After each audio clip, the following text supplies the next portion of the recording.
ఏ వ్యక్తికైనా confidence ఉండడంలో తప్పు లేదు. కానీ ఓవర్ కాన్ఫిడెన్స్ ఉండి అహంకారం, నన్నెవ్వడూ ఏం చేయలేడు, నేనే తోపు, నేనే తురుము అని ఏ చరిత్ర చూసుకున్నా సరే బ్రిటిష్ కాలం నాటి నుంచి ఈ రోజు వరకు కూడా ఎన్నో సందర్భాలు మనం చూసాం. మొఘలుల కాలం దగ్గర నుంచి రెచ్చిపోయి నాకెవడో సాటి కాదు, నేనే వెళ్తాను, నేను చెప్పిందే శాసనం అన్న వాళ్ళు మట్టిలో కలిసిపోయిన వాళ్ళు ఎన్నో ఉన్నాయి. చరిత్ర పుటల్లో ఇప్పుడు చిరస్థాయిగా ఎన్నో కథలు మనం వింటున్నాం. ఎవ్వరు దేనికి అతీతులు కాదు, ఎవ్వడు గొప్పవాడు కాదు.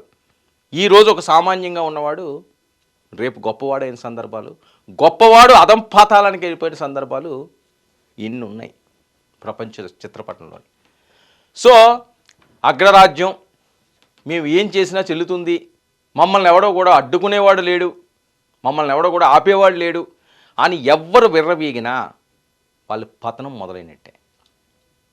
ఎందుకంటే అమెరికా, ట్రంప్, ఆయన చేస్తున్న వ్యాఖ్యలు, ఆయన విధానాలు, భారత్పై ఆయన చూపిస్తున్న ధోరణి, ఇవన్నీ కూడా అగ్రరాజ్య పతనానికి నాంది పలుకుతున్నాయని చెప్పి ప్రపంచ దేశాలన్నీ కూడా మాట్లాడుకుంటున్న నేపథ్యం. భారత్ ఎంత స్నేహపూర్వకంగా ఉంటుందో ఉన్నంతకాలం, ఎందుకంటే ఇక్కడ బ్లడ్ అలాంటిది. ఎవరైనా మనకి ఆప్యాయంగా ఉన్నారంటే పులకరించిపోతాం, ఆలింగనం చేసుకుంటాం, వాళ్ళ కోసం ఏం చేయడానికన్నా సిద్ధపడతాం. అది కొంతవరకే, ఒక పరిమితి. అది దాటి ఈడేంటి మనతోటి ఇలా ఉంటున్నాడు, మనకి లొంగిపోయాడేమో, వీడికేం చేత కాదేమో, అందుకని ఈ రకంగా సైలెంట్గా ఉంటున్నాడేమో, లేకపోతే మనం అనేసరికి చాలా హై ప్రయారిటీ ఇచ్చేస్తున్నాడని ఎవరు అనుకున్నా రివర్స్ అయితే ఆ స్పీడ్ మామూలుగా ఉండదు, తొక్కి నారదీస్తారు. అలాంటి సందర్భాలు ఎన్నో ఉన్నాయి కూడా. పాకిస్తాన్ మంచిగా ఉంటాం, స్నేహపూర్వకంగా విడిపోయాం, సరేలే ఏముంది వాళ్ళు బతుకుతారని చెప్పి ఏ రోజు కూడా కవ్వింపు చర్యలు భారత్ చేయలేదు. పాకిస్తాన్ ఎంతండి పిట్ట భారత్ ముందు. ఇది ఒక సముద్రం అయితే అందులో పిట్ట ఎంతసేపు, కానీ ఏ రోజైనా ఆ రకంగా వెళ్ళిందా? ద్వంద్వ వైఖరితో వెళ్ళదు. ఆ రక్తం కాదు భారత్ది. మంచి మానవత్వం, సనాతనం అనే నినాదాలతో ముందుకు సాగేది. అమెరికా అధ్యక్షుడు ట్రంప్కి అసలు ఏమైంది? ఆయన బిహేవియర్ రోజు రోజుకి డిఫరెంట్గా మారుతుంది. ఇది అమెరికాకే పెద్ద దెబ్బ కొట్టేలా ఉన్నాడు ఈయన మహానుభావుడు. అగ్రరాజ్యం అనే అహంకారంతో టారిఫ్లతో భయపెట్టడం, రష్యా నుంచి భారత్ చమురు కొనుగోలు చేయకుండా ఆంక్షలు. మీరెవరయ్యా ఆంక్షలు విధించడానికి? ఏంది నువ్వు ఆంక్షలు విధించేది? భారత చరిత్ర ఏంటి? బ్రిటిషులనే తరిమి కొట్టిన చరిత్ర కలిగిన భారతం అనేది. అలాంటిది మీరు ఆంక్షలు విధిస్తారా? మేము వ్యాపారం ఎవరితో చెయ్యాలో, భారత్ ఎవరితో సన్నిహితంగా ఉండాలో, పాలన ఎలా చేసుకోవాలో మీరు నేర్పుతారా? ఇది మోదీ ప్రశ్న. ఇది ప్రభుత్వం తిరుగు బావుట ఎగిరివేసింది. ఇప్పుడు వణుకుతున్నది అమెరికా.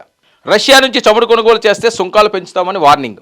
1 కాదు 2 కాదు, ఏకంగా 50% టారిఫ్లు పెంచేశాడు. ప్రపంచంలోనే శరవేగంగా అభివృద్ధి చెందుతున్న భారత్పై అక్కసు. 2047 నాటికి అభివృద్ధికి చెందిన దేశాల సరసన భారత్ నిలవడానికి సిద్ధంగా ఉంది. ఆ రకమైన రూట్ వేసుకున్నారు. ఇక త్వరలో 3వ ఆర్థిక వ్యవస్థగా భారత్ మారే అవకాశం. అలాంటి భారత్ ఆర్థిక వ్యవస్థను డెడ్ ఎకానమీ అని కామెంట్స్ చేయడం ట్రంప్. ఎంత అహంకారం! డెడ్ ఎకానమీయా? భారత్ రుచి ఏంటో చూపిస్తారు. దీనిపై భారత్ కూడా ట్రంప్కు స్ట్రాంగ్ కౌంటర్. ఇప్పుడు దాకా మంచి అని చెప్పాను చూసారా, మంచి అయిపోయింది. ఇంక తేల్చుకోవడమే. ప్రపంచంలోనే మన ఎకానమీ సూపర్ ఫాస్ట్. 11 ఏండ్లలోనే టాప్ 10 నుంచి టాప్ 5కి వచ్చిందన్న మోదీ ఇప్పుడు టాప్ 3 ప్లేస్ కూడా చేరడానికి పరుగులు పెడుతుంది. హై స్పీడ్తో పరుగులు పెడుతుంది. దీన్ని ఆపతరమా అగ్రరాజ్యానికి? పేరుకే అగ్రరాజ్యం, చేసేవన్నీ ఏంటి? ఇలాంటివి బెదిరింపులు, అరే పాకిస్తాన్ మీకు ఎప్పుడైతే స్నేహితులు అన్నారో, మీ ట్విన్ టవర్స్ను పేల్చిన బిన్ లాడెన్ ఎక్కడ దొరికాడు? ఆ రోజే మనకి కాస్త పని చేయాలి, ఎవరు శత్రువులు ఎవరు మిత్రులు అని. ఈరోజు పాకిస్తాన్ మీరు ఆదరిస్తారు, పాకిస్తాన్కి ఫండ్స్ ఇస్తారు, పాకిస్తాన్కి ఆయుధాలు ఇస్తారు. మీతో స్నేహపూర్వకంగా మంచిగా ఉన్న భారత్ అంటే మీకు అక్కసు. ఎందుకంటే భారత్ ఎదుగుతుంది. పాకిస్తాన్ వాళ్ళ దగ్గర పడి ఉంటుంది, వాళ్ళ కాళ్ళ దగ్గర. భారత్ కాళ్ళ దగ్గర పడదు, కాళ్ళ ఎగరేసుకుని నడుస్తుంది. అది ట్రంప్కు భయం. మిగతా వాళ్ళు చాలామంది దేశ అధ్యక్షులు అయ్యారే, కానీ ట్రంప్లాగా ఎవరో కూడా ప్రవర్తించలేదు. ట్రంప్లో ఎలాంటి విధానాలు తీసుకురాలేదు. అంటే పతనం మొదలవుతుంది. దీనికి సూచిక ఇది. ప్రపంచ దేశాలన్నీ కూడా అదే చెబుతున్నది. ఇది ఒక మంచి అవకాశం భారత్కి ఇక తేల్చుకోవడానికి. భారత్ను ఆపే శక్తి ఎవ్వరికీ లేదు ప్రపంచ దేశాల్లో. భారత ఆర్థిక వ్యవస్థ ప్రపంచంలోనే అత్యంత వేగంగా వృద్ధి చెందుతుంది. మన దేశం మూడో అతిపెద్ద ఎకానమీగా అవతరించే దిశగా పరుగులు పెడుతుంది. రిఫార్మ్, పర్ఫార్మ్, ట్రాన్స్ఫార్మ్ అనే 3 అంశాల స్ఫూర్తితోనే మనం ఈ వేగాన్ని అందుకోగలిగామని ప్రధాని మోదీ చెప్తున్నాడు. ఇక ఇండియాది డెడ్ ఎకానమీ అంటూ ట్రంప్ కామెంట్స్కు దెమ్మ దిగిరే ఆన్సర్ ఇచ్చిన మోదీ 11 ఏళ్లలో భారత్ ఎంతో అభివృద్ధి సాధించింది. దేశవ్యాప్తంగా 2014 నాటికి కేవలం 5 సిటీల్లో మాత్రమే మెట్రో రైల్ సర్వీసులు. నేడు 24 సిటీల్లో 1000కు పైగా కిలోమీటర్లకు మెట్రో రైల్ నెట్వర్క్. ప్రస్తుతం మెట్రో నెట్వర్క్లో ఇండియా ప్రపంచంలోనే 3వ స్థానం. స్వాతంత్రం వచ్చినప్పటి నుంచి 2014 వరకు దేశంలో 20,000 కిలోమీటర్ల రైల్ నెట్వర్క్ మాత్రమే ఎలక్ట్రిఫైడ్. గత 11 ఏళ్లలో ఇది 40,000 కిలోమీటర్లకు పెరిగింది. ఇదండి, ఇది పరుగులు పెట్టించడం అంటేని. ఇంకా పరుగులు పెడతారు. అలుపు రాదు భారత్కి, ఆగకుండా దూసుకుపోతుంది జెట్ లాగా. ఇక 2014లో 74 ఎయిర్పోర్ట్లు ఉండగా ఇప్పుడు 160కి పైగా ఉన్నాయి. నేషనల్ వాటర్ వేస్ కూడా 3 నుంచి 30కి పెంపు.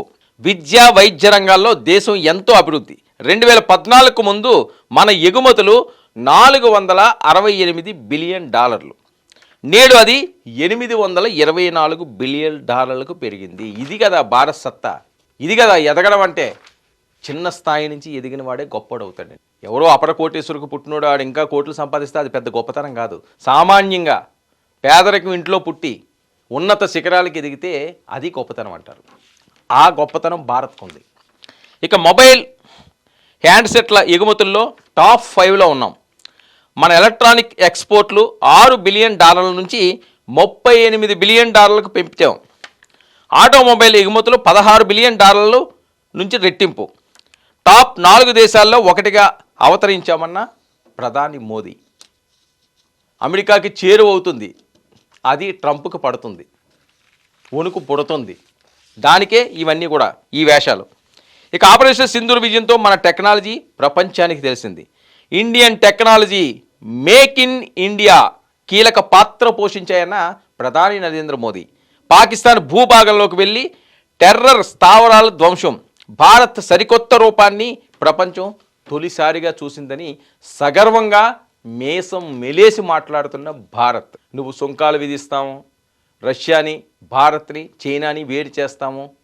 రష్యా, భారత్, చైనా 3 ఒకటైతే ప్రపంచంలో ఎవ్వరూ దాన్ని ఆపే శక్తి లేదు. బ్రహ్మాస్త్రాలు అవన్నీ కూడా.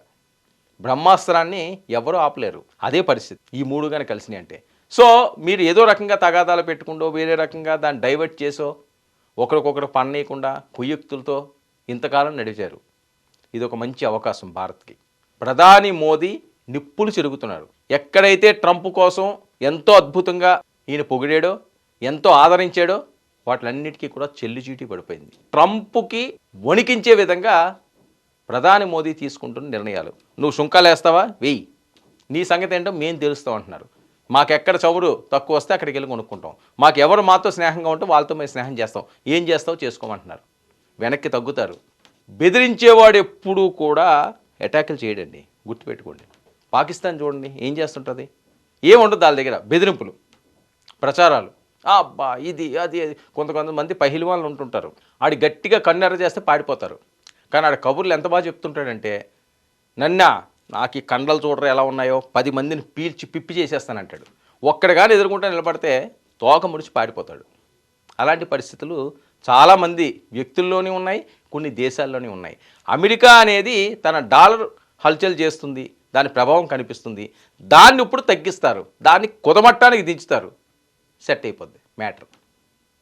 అదే పనిలో ఉన్నారు. సో ఎవ్వరికీ కూడా బెదిరే తత్వం భారతది కాదు, ఇది తెలుసుకోవాలి. ఇప్పటిదాకా ఒక రకంగా సాగింది. ఇక్కడపై భారత్ అభివృద్ధి కానీ, ప్రపంచ దేశాల్లో తన శక్తి సామర్థ్యాలు కానీ ఇక ముందు చూడబోతున్నారు. ఇది ట్రంప్ తెలుసుకోవాల్సింది. ఉడత ఊపులకి భయపడేది ఎవ్వరూ లేరని చెప్పి ప్రధాని మోదీ ఇండైరెక్ట్గా సంకేతాలు ఇవ్వడంతో అగ్రరాజ్యం కాస్త ఇరుకును పడింది, ఇబ్బందులకి సిద్ధమవుతుంది అని. చూద్దాం ఏం జరుగుతుందో.